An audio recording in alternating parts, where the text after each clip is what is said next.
أعوذ بالله من الشيطان الرجيم بسم الله الرحمن الرحيم وإذ قال إبراهيم رب أرني كيف تحيي الموتى قال أولم تؤمن قال بلى ولكن ليطمئن قلبي قال فخذ أربعة من الطير فصرهن إليك ثم اجعل على كل جبل منهن جزءا ثم ادعهن يأتينك سعيا واعلم أن الله عزيز حكيم صدق اللہ العظیم۔ اور وہ واقعہ ذرا سنو جب حضرت ابراہیم علیہ السلام نے کہا اے میرے رب مجھے دکھا کہ تو کس کیفیت سے مردوں کو زندہ کرتا ہے۔ تو اللہ تعالیٰ نے فرمایا کیا تجھ کو اس مرنے کے بعد زندہ ہونے پر یقین نہیں ہے؟ تو حضرت ابراہیم علیہ السلام نے فرمایا کہ کیوں نہیں، میں یقین رکھتا ہوں، یقین تو میں رکھتا ہوں، لیکن چاہت یہ ہے میری کہ آنکھ سے وہ کیفیت دیکھ لوں تاکہ میرے دل کو پورا اطمینان حاصل ہو جائے۔ طلبہ عزیز، اس سوال و جواب سے اللہ نے خود یہ بات واضح کر دی کہ ابراہیم علیہ السلام کا ربی ارینی کیف تحیی الموتى کہنا خدا نخواستہ کسی شک کی بنا پر نہیں تھا، ان کو اللہ کی قدرت کاملہ پر پورا بھروسہ تھا، لیکن آنکھوں سے دیکھنے کی بات ہی کچھ اور ہوتی ہے، اس لیے انہوں نے یہ کہا اور جواب خود ہی تو دیا کہ وَلَٰكِن لِيَطْمَئِنَّ قَلْبِي۔ اللہ نے فرمایا کہ اچھا 4 پرندوں کو پکڑ لے، پھر ان کو اپنے سے مانوس کر لے۔ اصل میں جانور اور پرندوں کو ایک مدت تک اپنے پاس رکھنے سے وہ مانوس ہو جاتے ہیں، آپس میں جان پہچان ہو جاتی ہے، جب بھی آواز دے کر بلاؤ آنے لگتے ہیں، تو ان کو اپنے سے مانوس کر لے، پھر ذبح کر کے ہر پہاڑ پر ان پرندوں کے بدن کا ایک ایک حصہ رکھ دے، پھر ان پرندوں کو تو پکار تو وہ 4 پرندے تیرے پاس دوڑتے ہوئے چلے آئیں گے، اور یہ بات اچھی طرح جان لے کہ یقیناً اللہ تعالی زبردست حکمت والے ہیں۔ حضرت ابراہیم علیہ السلام نے بھی یہ سوال عین الیقین کے طور پر کیا تھا، اور وہ عین الیقین مشاہدے پر موقوف ہے۔ حضرت ابراہیم اللہ تعالیٰ کے حکم کے مطابق 4 جانور لائے، ایک مور، مرغ، کوا، کبوتر، چاروں کو اپنے ساتھ ملا لیا، پہچان رہے، مانوس ہو جائیں، پھر 4 کو ذبح کیا، پھر ایک پہاڑ پر 4 کے سر رکھے، ایک پر 4 کے پر رکھے، ایک پر 4 کے دھڑ رکھے، ایک پر 4 کے پاؤں رکھے، پہلے بیچ میں کھڑے ہو گئے، ایک کو پکارا، اس کا سر وہ 4 سروں میں سے جدا ہو کر اٹھ کر آیا، کھڑا ہوا، پھر دھڑ ملا، پھر پر ملے، پھر پاؤں، اس طرح دوڑتا چلا آیا، اسی طرح 4 آ گئے۔ اللہ تعالیٰ نے اس کے ذریعے بتلایا کہ جیسے میں ان 4 پرندوں کو الگ الگ ہونے کے بعد اور ان کو متفرق الاجزاء کر دیے جانے کے باوجود متوحد اور ایک تمہارے سامنے کر سکتا ہوں، تو اس سے اب تم کو سمجھ لینا چاہیے۔ ایک سوال یہ پیدا ہو سکتا ہے کہ بے جان جسم متفرق الاجزاء کا زندہ ہونا قابل انکار، دوسرا ان خصوصیات کو کہ وہ پرندے ہوں اور چاربی ہوں اور چاربی فلاں فلاں اور اس طرح ان کے اجزاء کو متفرق کر کے بلایا جائے، زندہ ہو کر دوڑتے چلے آئیں، اس کا کیا دخل؟ اور اتنی ساری قیودات کا کیا نفع؟ چار اور پھر وہ وہی چار. اس لیے جواب میں کہا جائے گا کہ عزیز، اور دوسرے کے جواب میں کہا جائے گا کہ حکیم. دونوں شبہوں کو دور کر دیا. یعنی سمجھ لو اللہ زبردست قدرت والا ہے، جو چاہے کر سکتا ہے، اس کے ہر حکم میں حکمتیں ہوتی ہیں اگرچہ ہمارے ادراک اور احاطے میں نہ آئے. یہ تو ہمارے علم کی کمی ہے، لیکن اس سے اس کی حکمت کا انکار تھوڑا ہو سکتا ہے. آیت الکرسی میں علم و قدرت اور دیگر صفات کو ذکر فرمایا، اس کے بعد یہ 3 قصے آئے ہیں، نمرود کا، عزیر کا اور حضرت ابراہیم کا علیہما الصلاۃ والسلام. اس سے پتہ چلتا ہے کہ اللہ جس کو چاہتا ہے اسی کو ہدایت کرتا ہے، اور جس کو چاہتا ہے گمراہ کرتا ہے. مارنا جلانا سب اس کے اختیار میں ہے. لہذا جہاد اور اللہ کے راستے میں مال خرچ کرنے کی فضیلت اور اس سے متعلق قیود و شرائط یہ بیان فرماتے ہیں جیسے آگے آ رہا ہے. یہاں ایک بات اور سمجھیے، سلوک کے 2 مقام ہیں، ایک عروج اور ایک نزول. عروج کا مطلب یہ ہے کہ انسان بشری صفتوں کا لباس اتار دے اور اس کے اندر ملکوتی صفات آ جائیں.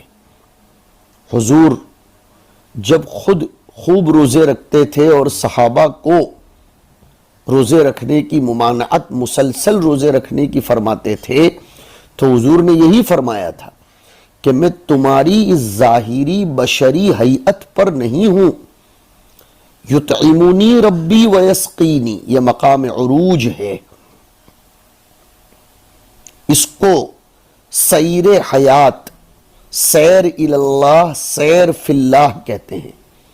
اور ایک مقام نزول ہے، اس کا مطلب یہ ہے کہ عروج کے بعد پھر لوٹ کر بشری صفات سے متصف ہو جائے. اس رجوعی سیر کو سیر من اللہ کہتے ہیں. مقام نزول مقام تکمیل ہوتا ہے. اس مقام پر پہنچ جانے والا مخلوق کو خالق کی طرف آنے کا داعی ہوتا ہے. معرفت کاملہ پر جو آدمی آ جاتا ہے تو اس پر نزول کے آثار نمایاں ہوتے ہیں. وہ اس وقت بالکل عوام کی طرح اسباب ظاہری کے دامن سے وابستہ ہی دکھتا ہے. اسی مقام پر اتر کر تو حضور نے جنگ کے موقع پر تہ بر تہ زرہ پہنی تھی.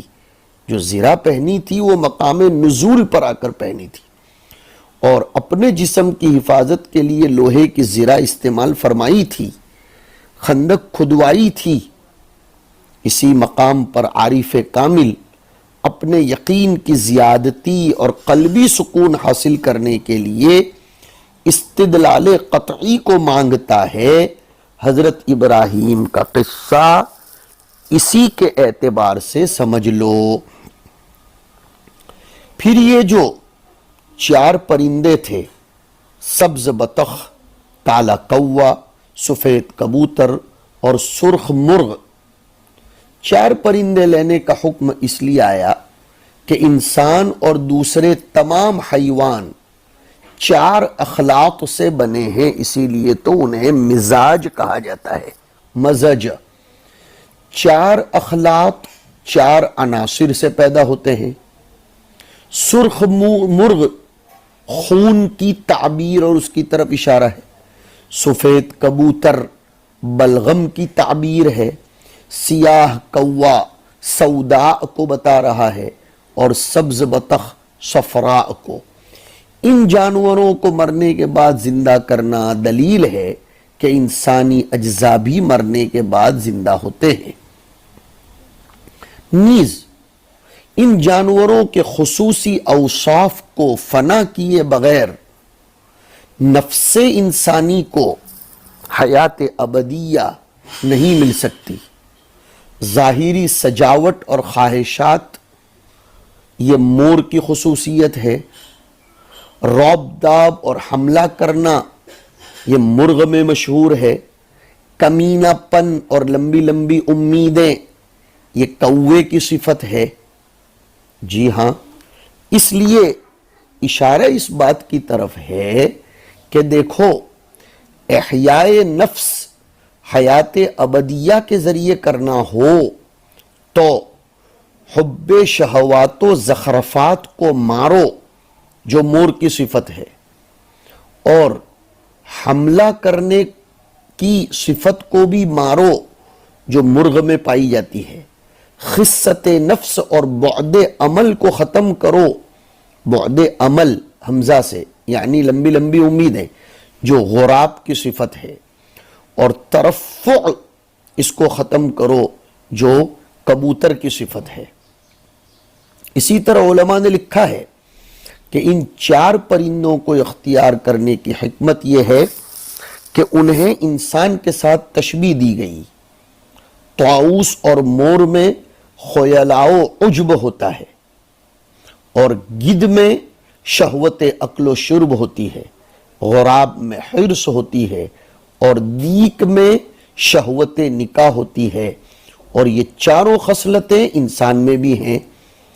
ان چار پر اقتصار کرنے میں اشارہ اس بات کی طرف ہے کہ انسان جب ان شہوات ذمیمہ کو ترک کر دے گا تو وہ اعلیٰ درجات پر پہنچ جائے گا۔ قیامت میں بھی اسی طرح جسم زندہ ہوں گے۔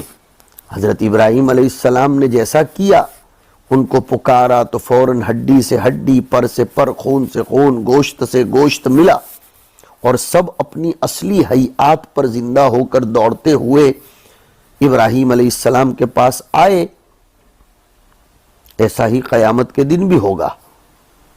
انسان کی آفرینش جن ماں اور باپ کے ذریعے ہوتی ہے، جن غذاؤں سے انسان کا خون اور جسم بنتا ہے، وہ خود دنیا کے مختلف گوشوں سے سمٹے ہوئے ذرات ہوتے ہیں۔ پھر پیدائش کے بعد انسان جس غذا کے ذریعے نشو و نما پاتا ہے، جس سے اس کا خون اور گوشت پوست بنتا ہے، اس میں غور کرے تو اس کی غذاؤں میں ایک ایسی چیز ہے جو پوری دنیا کے مختلف ذرات سے بنی ہوئی ہے۔ یہ بھی ان واقعات میں یاد رکھنا چاہیے۔ دیکھیے کتاب میں سے نکالیے، وَإِذْ قَالَ إِبْرَاهِيمُ، یہ اذ ظرفیہ ہے اس لیے اذکر مقدر مانا کہ ربی ارینی کیف تحیی الموتى، قال کا فاعل تعالی، اللہ نے فرمایا لہو یعنی لی ابراہیم، اولم تؤمن، یہاں تؤمن سے مراد کیا؟ تؤمن باللہ، اولم تؤمن باللہ مراد ہے۔ ارے اگر وہ اللہ پر ایمان نہیں رکھتے تھے تو ایسا کیسے کہہ رہے ہیں کہ ربی ارینی کیف تحیی الموتى؟ اس لیے کہہ رہے ہیں اولم تؤمن بقدرتی علی الاحیاء، سیاق و سباق دیکھ کر، اس لیے کہ ابراہیم نے ارینی کیف تحیی الموتى کہا تھا تو اللہ نے قصداً یہ سوال کیا کہ تمہیں میرے پیدا کرنے کی قدرت پر یقین نہیں ہے؟ سوال ہو رہا ہے کہ کیا اللہ کو حضرت ابراہیم علیہ السلام کے یقین کے بارے میں کوئی تردد اور خلجان تھا کہ یہ سوال کر رہے ہیں کہ اولم تؤمن؟ کہا نہیں، جواب دیا سأل اللہ تعالی ابراہیم مع علم اللہ تعالی بإیمان ابراہیم بأن اللہ قادر علی احیاء الموتى۔ میں نے ساری ضمیروں کو کھول دیا، ذالک کا مشار الیہ بھی بیان کر دیا کہ اللہ نے حضرت ابراہیم کو سوال کیا باوجود یہ کہ اللہ جانتے تھے کہ ابراہیم کو احیاء موتا پر میری قدرت کا یقین ہے۔ کیوں سوال کیا؟ لیجیب بما قال للہ، تاکہ ابراہیم وہ جواب دے جو انہوں نے اللہ کو دیا۔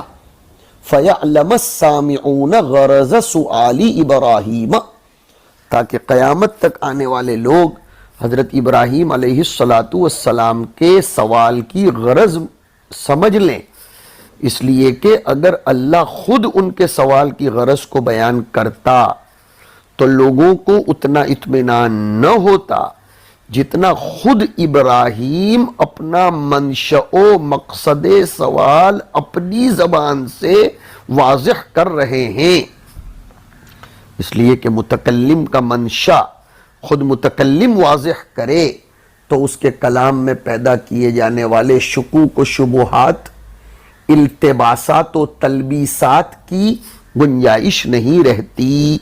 اس لیے اللہ نے حضرت ابراہیم کو سوال کر دیا تاکہ ابراہیم خود اس کا جواب دیں۔ تو ابراہیم نے جواب دیا، قال بلا، کیوں نہیں، یعنی آمنتو، مجھے یقین ہے، ولیکن سألتک، لیکن میں نے یہ سوال اس لیے کیا ہے، لیطمئن یسکن قلبی، میرے دل کو سکون ہو جائے، عین الیقین کے ذریعے، بالمعاینتی، دیکھ کر، اب تک استدلال تھا، اب معاینہ ہوا، جو معاینہ المضمومتی الی الاستدلال، جس کو استدلال کے ساتھ اب ملا دیا جائے گا تو اب یقین میں قوت آئے گی۔ سوال کا منشا اصل میں مشاہدہ اور عین الیقین تھا۔ قال، اللہ نے جواب دیا، فخذ اربعۃ من الطیر فصرہن الیک، اور ایک قرات میں فصرہن الیک، ای املہن الیک، اپنے قریب کر لو، امال یمیل امالتن، وقطعہن، اس کے ٹکڑے ٹکڑے کرو چاروں کے، وَاخْلُطْ لَحْمَهُنَّ وَرِيشَهُنَّ ثُمَّ اجْعَلْ عَلَى كُلِّ جَبَلٍ مِّن جِبَالِ أَرْضِكَ مِنْهُنَّ أي مِن تِلْكَ الطُّيُورِ الْأَرْبَعَةِ جُزْءًا ثُمَّ ادْعُهُنَّ إِلَيْكَ يَأْتِينَكَ سَعْيًا أي سَرِيعًا، جلدی چل کر آنے کو سعین سے تعبیر کیا، دوڑ کر آئیں گے۔ وَاعْلَمْ أَنَّ اللَّهَ عَزِيزٌ لَا يُعْجِزُهُ شَيْءٌ حَكِيمٌ فِي صُنْعِهِ، چنانچہ فَأَخَذَ طَاؤُسًا وَنَسْرًا، گدھ، وَغُرَابًا وَدِيكًا وَفَعَلَ بِهِنَّ مَا ذُكِرَ، وہ اوپر جو ہوا اس طرح کیا کہ ان کے ٹکڑے کیے، ان کے گوشت کو ملایا وغیرہ وغیرہ، پھر الگ الگ سر رکھ دیے، الگ الگ پیر رکھ دیے۔ وَأَمْسَكَ رُؤُوسَهُنَّ عِنْدَهُ، حضرت ابراہیم نے منڈیاں اور سر اپنے پاس روکے رکھے۔ وَدَعَاهُنَّ، پھر ایک ایک کو ایک ایک کر کے بلاتے چلے گئے۔ فَتَطَايَرَتِ الْأَجْزَاءُ إِلَى بَعْضِهَا، اب یہ پرندوں کے الگ الگ اجزاء ایک دوسرے کی طرف اڑنے لگے، ملنے لگے، حتی تکاملت، یہاں تک کہ وہ پورا پرندہ بن گیا۔ ثم اقبلت الى رؤوسها، اور پھر یہ پورا دھڑ بننے کے بعد الگ الگ اجزاء ایک دوسرے میں مخلوط ہو گئے تھے، اب وہ الگ الگ ہو گئے، اور الگ الگ ہونے کے بعد ان کا دھڑ بنا، پھر وہ اپنی منڈیوں کے پاس آئے اور پورا پرندہ بن گیا۔ حق تعالی شانہ نے اپنی قدرت کاملہ کا اس طرح اظہار کر دیا اور اسی کو فرمایا کہ ان اللہ عزیز لا يعجزه شیء اور حکیم فی صنعہ۔ ان واقعات کو قرآن کریم میں ذکر کرنے کا منشا ہی یہ ہے کہ جو لوگ بعث بعد الموت کے بارے میں خلجان میں شک شبے میں مبتلا ہیں، وہ ان واقعات کو غور سے توجہ سے سنیں اور پھر سمجھ لیں کہ اللہ ان واقعات کو وقت گزاری کے لیے بیان نہیں فرماتے ہیں، بلکہ وہ قیامت تک آنے والے انسانوں کو جنہیں بعث بعد الموت کے بارے میں ادھر ادھر کے خیالات اور شکوک و شبہات ہوتے ہیں، انہیں یقین دلا دیتے ہیں کہ دیکھو ایسا ہو چکا ہے۔ اور حضرت ابراہیم کو، عزیر کو علیہم السلام عین الیقین کی ضرورت خود کے اطمینان کے لیے تو تھی، لیکن جب داعی کو عین الیقین ہو جاتا ہے تو پھر اس کو کتنی تشکیکات، تزییفات اور تصویفات میں اس کے مدعوین مبتلا کریں، لیکن وہ ذرا بھی اپنے قدم کو ڈگمگ نہیں ہونے دیتا، اس لیے کہ اس نے اپنی آنکھوں سے دیکھ لیا ہوتا ہے۔